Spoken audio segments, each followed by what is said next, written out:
Driver है देखिए वो भी आकर के अब बैठ गया है गाड़ी में और अब उसको इंस्ट्रक्शन दिए जा रहे हैं कि किस तरीके से उसको इस पूरे कॉन्वॉय को, इस पूरे काफिले को फॉलो करना है। बड़ी बात जो सामने आई है वो ये आई है कि मुख्तार अंसारी का जो पोस्टमार्टम है उसमें इनिशियल रिपोर्ट में ये जानकारी सामने आई है कि कार्डियक अरेस्ट यानी कि हार्ट अटैक बना है मौत की वजह, और इसी वजह से बिस्तरा को भी प्रिजर्व किया गया है क्योंकि परिवार ने बड़े आरोप लगाए हैं कि मुख्तार अंसारी को जेल में स्लो पॉइजन दिया गया है, धीमा जहर दिया गया है, और इसी वजह से परिवार की सभी शंकाओं को दूर करते हुए यहां पर फिलहाल आप देखिए कि मुख्तार अंसारी के शव को फिलहाल ला करके एम्बुलेंस में रखा गया है और अब ये गाड़ी जो है वो चलने के लिए तैयार है। किसी भी वक्त ये एम्बुलेंस का जो शव वाहन है यहां से निकलेगा, ये कॉन्वॉय में शामिल होगा और जो गाजीपुर पहुंचना है इस पूरे कॉन्वॉय को, जिसमें 8 से 8.5 घंटे लग सकते हैं, जिसको कि 430 किलोमीटर का पूरा सफर तय करना है। पुलिस की जो टीमें हैं वो रहेंगी, प्रशासन की टीमें रहेंगी और हर जिले से जिले का पूरा जो एस्कॉर्ट होता है वो भी पुलिस की तरफ से दिया जाएगा क्योंकि मुख्यमंत्री योगी आदित्यनाथ ने सख्त निर्देश दिया है कि इस पूरे मूवमेंट के दौरान कहीं भी प्रदर्शन नहीं होना चाहिए, कानून व्यवस्था खराब नहीं होनी चाहिए, लॉ एंड ऑर्डर खराब नहीं होना चाहिए। इसको लेकर के यूपी पुलिस ने चाक चौबंद इंतजाम कर लिए हैं। मकसूद आलम के साथ विशाल प्रताप सिंह, इंडिया टीवी, बांदा। और विशाल लगातार आपको अपडेट दे रहे हैं। देखिए हलचल बढ़ गई है, मुख्तार के शव को एम्बुलेंस में शिफ्ट कर दिया गया है, किसी भी वक्त अब वो एम्बुलेंस वहां से रवाना हो सकती है। ड्राइवर को फिलहाल रूट के बारे में डिटेल दी जा रही है, उसे बताया जा रहा है कि किस तरीके से इस शव को लेकर आगे बढ़ना है। विशाल, सुरक्षा के लिहाज से कितनी गाड़ियां बांदा से रवाना होंगी, क्या रूट तय किया गया है, किन रास्तों से गुजरकर गाजीपुर मुख्तार अंसारी का शव पहुंचेगा?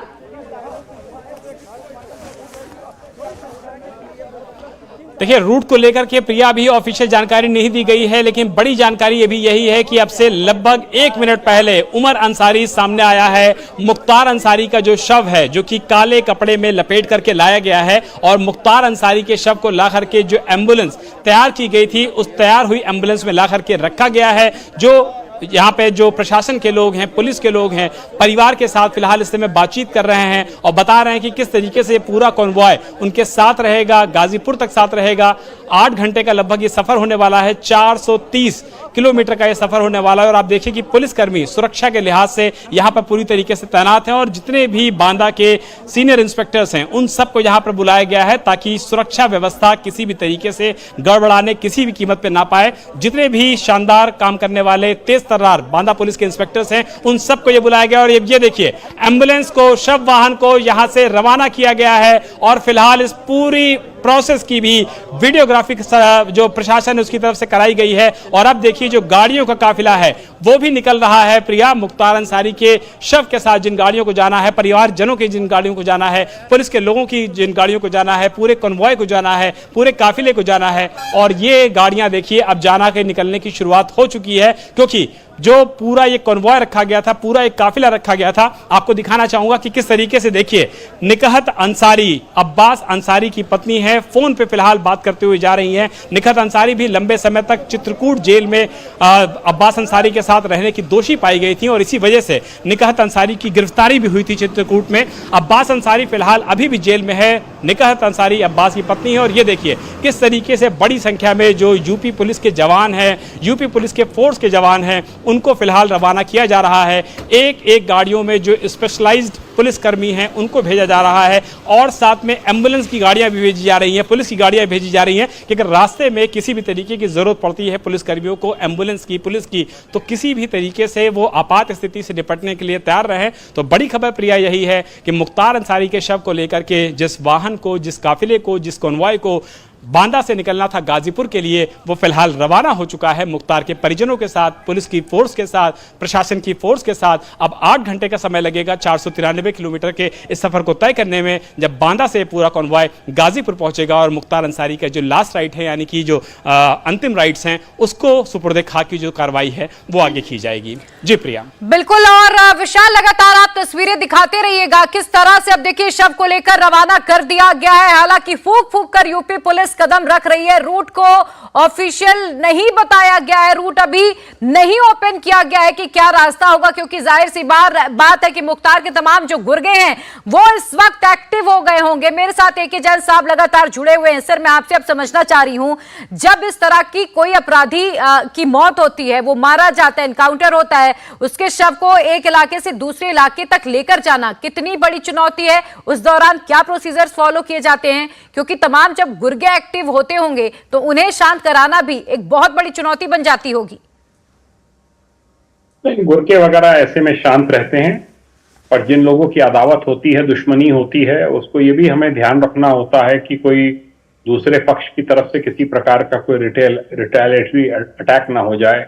पर क्योंकि यहाँ पर तो एक नेचुरल मौत हुई है, एक हार्ट फेलियर से डेथ हुई है और डेड बॉडी जा रही है, तो मैं नहीं समझता कि इसमें किसी प्रकार की कोई दिक्कत है। और रास्ते में कहीं कोई डेड बॉडी या कन्वॉय किसी जैम में ना फंसे, इसके लिए पूरा एक सिस्टम बना दिया जाता है और बॉर्डर टू बॉर्डर एस्कॉर्ट किया जाता है, और दूसरे बॉर्डर पे आके दूसरा एस्कॉर्ट टेक ओवर कर लेता है पायलट, और वो गाड़ी हट जाती है, अपने जिले में लौट जाती है। इस प्रकार की व्यवस्था रहती है जिससे अपने अपने जिलों में सब गाइड करके निकलवा दें, और पूरे एक एसओपी बनते हैं। एक कन्वॉय का इंचार्ज होगा, उसमें या तो कोई एसएचओ रैंक का होगा या डिप्टी एसपी होगा, जो सबके ऊपर नियंत्रण रखते हुए कहाँ रुकना है, कैसे रुकना है, रास्ते में पुलिस लाइन कहाँ पड़ेगी, कहाँ पर थोड़ी देर के लिए विश्राम के लिए रुकना है या गाड़ियों की फ्यूलिंग के लिए रुकना है। जैसा हम लोगों ने पहले देखा था, अतीक अहमद और अशरफ लाए जाते थे, तो पूरा सा एक प्लान चॉकआउट रहता था। उसमें तो यह था कि दूसरे प्रदेश इन्वॉल्व रहते थे, इसमें अपने अंदर के प्रदेश का ही मैटर है, इसलिए इसमें मैं कोई दिक्कत महसूस नहीं करता हूं। पूरी तैयारी होगी, और वहां पर गाजीपुर में एंटर करते हुए जो इसका प्रभाव का क्षेत्र था, वो वहां की पुलिस उसको टेक ओवर करेगी और अपना नियंत्रण रखेगी। बिल्कुल, मेरे दो सहयोगी भी जुड़े हुए हैं। पवन नारा इस वक्त मेरे साथ गाजीपुर से जुड़े हुए हैं, विशाल लगातार बांदा से अपडेट दे रहे थे। विशाल, अब यहां से जब शव को रवाना कर दिया गया है, यहां किस तरीके से सुरक्षा के नियमों का पालन पूरे रास्ते किया जाएगा? जैसे कि अभी एके चंद सर भी इस बात का जिक्र कर रहे थे कि जब अतीक अहमद को लाया गया था, तमाम जो पुलिस वाले उस स्कॉट कर रहे थे, सबके फोन रख लिए गए थे, बड़े ही गुप्त तरीके से इस पूरे ऑपरेशन को अंजाम दिया गया था।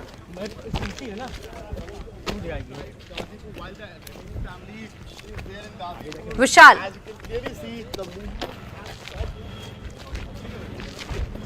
चलिए मैं विशाल का रुख वापस करूंगी, और अब मेरे साथ पवन इस वक्त गाजीपुर से जुड़े हुए हैं। पवन, गाजीपुर में क्या हलचल है? बिल्कुल, आपको बता दें प्रिया, इस वक्त की खबर यह है कि पार्थिव शरीर बांदा से रवाना हो चुका है। रात लगभग 12 से 1 के बीच ये काफिला यहां मोहम्मदाबाद में पहुंचेगा, लेकिन परिवार की तरफ से जो जानकारी दी जा रही है कि सुपुर्दे खाक रात को नहीं किया जाएगा, कल सुबह नमाज के बाद सुपुर्दे खाक किया जाएगा, और पुलिस प्रशासन की तरफ से यहां पुख्ता इंतजाम किए गए हैं। पुलिस की तरफ से बाकायदा अपील की गई है कि ज्यादा भीड़ इकट्ठा ना हो, लेकिन परिवार की तरफ से स्पष्ट कर दिया गया है कि कल सुबह की नमाज के बाद ही सुपुर्दे खाक मुख्तार अंसारी को किया जाएगा। निजी कब्रिस्तान है जहां अंसारी परिवार के पूर्वजों की कब्र है, जिनमें उनके पिता स्वतंत्रता सेनानी जो रहे उनकी कब्र है, उसी के पांव की तरफ उनकी एक कब्र खोदी गई है जहां पर उन्हें सुपुर्दे खाक किया जाएगा। इस वक्त यहां लोगों की भीड़ इकट्ठा है, दिन में भीड़ नहीं थी, उन्हें उम्मीद थी कि शाम तक शव पहुंच जाएगा, लेकिन अब जैसे लोगों को जानकारी मिल रही है कि पार्थिव शरीर लगभग 12-1 बजे के आसपास पहुंचेगा, तो अब सब सुबह इकट्ठा होंगे और पुलिस के सामने उस भीड़ को काबू करना एक चुनौती है। इसीलिए पुलिस प्रशासन की तरफ से अपील की गई है कि गैर जरूरी भीड़ ना करें, और जो जानकारी हमें मिल रही है उसके हिसाब से जो करीबी रिश्तेदार परिवार हैं उन्हें ही मिट्टी डालने की अनुमति दी जाएगी। इसके अलावा हलचल किस तरह से है, क्योंकि गाजीपुर में तमाम जो समर्थक है पवन, वो रात से ही जुटने शुरू हो गए थे, स्थिति वहां पर कैसी है? क्योंकि हमने देखा था रात में नारेबाजी भी कई बार हुई थी वहां पर। देखिए, जो रात की तस्वीर थी वो बिल्कुल अलग थी। आज दिन की अगर मैं कहूं, फरमान को कहूंगा एक बार जरा तस्वीरें दिखाएं। बाजार पूरी तरीके से बंद है, ज्यादा लोग यहां नहीं हैं, लेकिन 100 से 150 लोग हैं और बहुत से ऐसे लोग हैं जो परिवार को सांत्वना देने के लिए लगातार मोहम्मदाबाद पहुंच रहे हैं। वो सांत्वना देकर आगे निकल सकते हैं। सामने वो आप मकान देख रहे हैं, वो मुख्तार अंसारी का मकान है, लेकिन यहां अभी अगर मैं एक आंकलन लगाऊं तो 200 से 250 लोग मौजूद हैं। जो रात की तस्वीरें थी उनमें कहीं ज्यादा गुस्सा था, जोश था, लेकिन अब फिलहाल लोग शांत हैं और वो लगातार यहां बने हुए हैं।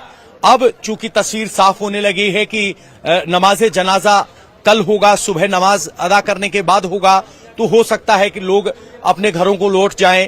यहां पुलिस ज्यादा भीड़ इकट्ठा नहीं होने दे रही है।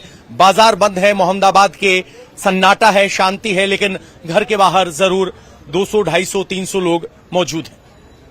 देखिए, एक शांति है और किसी भी तरीके से जो स्थिति है वो ना बिगड़ने पाए, इसको लेकर खुद योगी आदित्यनाथ पूरे मामले की मॉनिटरिंग कर रहे हैं। शव को रवाना कर दिया गया। विशाल से एक अपडेट में ले लेती हूं। विशाल, फिलहाल किस रूट से आप गुजर रहे हैं इस वक्त?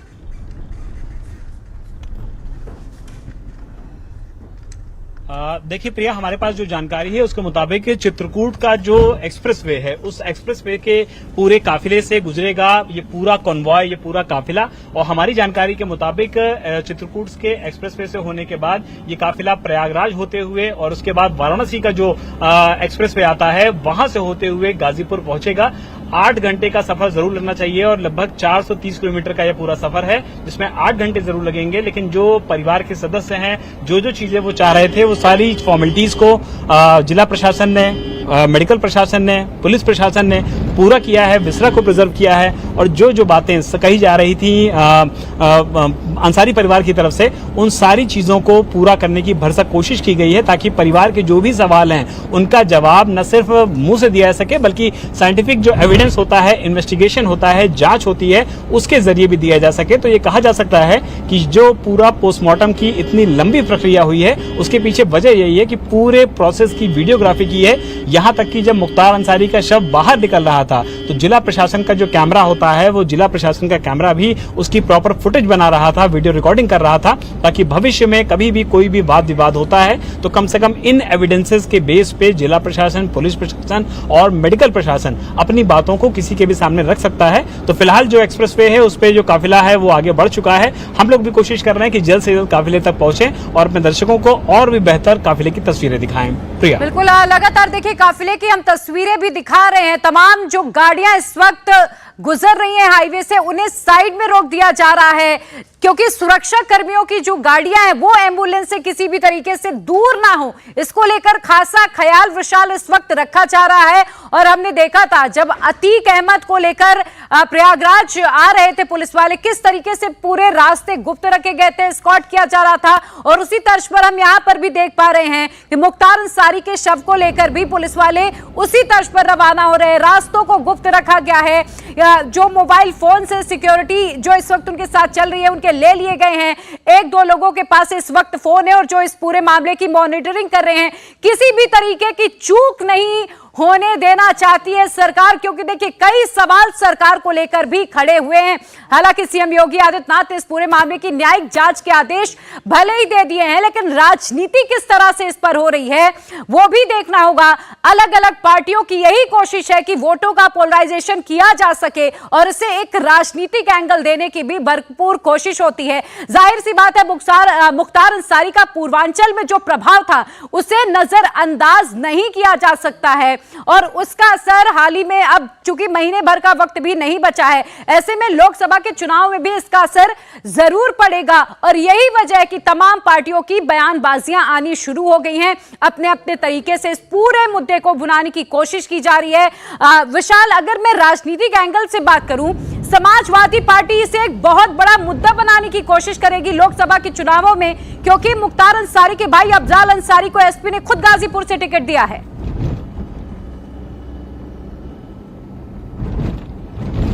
देखिए, कल इस पूरे मामले में जो प्रतिक्रिया आने की शुरुआत भी हुई थी वो भी सबसे पहले समाजवादी पार्टी की तरफ से ही आई थी। और जिस तरीके से समाजवादी पार्टी ने इस बार मुख्तार अंसारी के बड़े भाई अफजाल अंसारी को समाजवादी पार्टी का कैंडिडेट घोषित किया है गाजीपुर की उस लोकसभा सीट से जहां से वो मौजूदा सांसद भी थे। हालांकि वो पिछली बार जो चुनाव लड़े थे वो समाजवादी पार्टी और बहुजन समाज पार्टी के कंबाइंड कैंडिडेट थे और बहुजन समाज पार्टी की तरफ से उनको टिकट मिला था और समाजवादी पार्टी ने उनको सपोर्ट किया था। लेकिन इस बार जिस तरीके से समाजवादी पार्टी ने अफजाल अंसारी को अपनी पार्टी से टिकट दिया है और जिस तरीके से शिवपाल यादव का बयान देख लीजिए आप, चाहे समाजवादी पार्टी के सुप्रीमो अखिलेश यादव का बयान आप देख लीजिए, चाहे समाजवादी पार्टी के जो स्पोक्स पर्सन है उनका बयान सुन लीजिए, जो दिखाता है कि किस तरीके से समाजवादी पार्टी इस पूरे मामले को सरकार को न सिर्फ घेरने से बचना नहीं चाहती है, घेरना चाहती है हर हाल में, बल्कि सरकार के ऊपर जिस तरीके से वो सवाल खड़े कर सके और इस पूरे मामले का पोलराइजेशन अगर हो सके और उससे समाजवादी पार्टी को फायदा हो सके, मुस्लिम वोटों को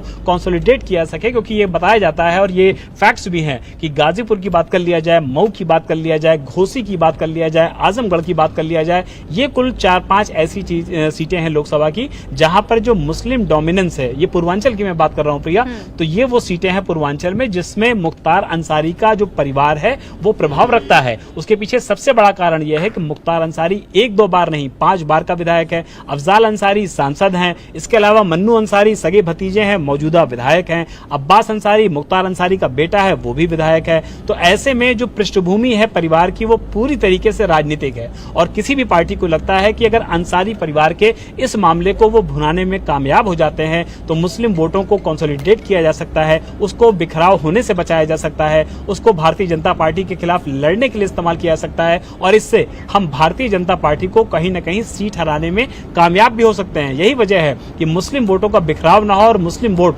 कंसोलिडेट होकर के उस विपक्षी पार्टी को मिल जाए। यही वजह है कि इन सारी चीजों को देखते हुए राजनीति भी इस मामले में शुरू हो गई है और न सिर्फ उत्तर प्रदेश में बल्कि तेलंगाना से, दूसरे राज्यों से अधीर रंजन चौधरी का भी बयान आया और दूसरे राज्यों से भी जो बयान आए आरजेडी के तेजस्वी यादव का, वो बताने के लिए काफी है कि मुख्तार अंसारी का जो प्रकरण है ये सिर्फ एक दिन का प्रकरण नहीं है बल्कि आने वाले चुनाव में विपक्षी गठबंधन इसका भरपूर इस्तेमाल करेंगे भारतीय जनता पार्टी विशाल। और देखिए इस वक्त सबसे बड़ा सवाल ही यही बना हुआ है कि मुख्तार की मौत का सच आखिर क्या है?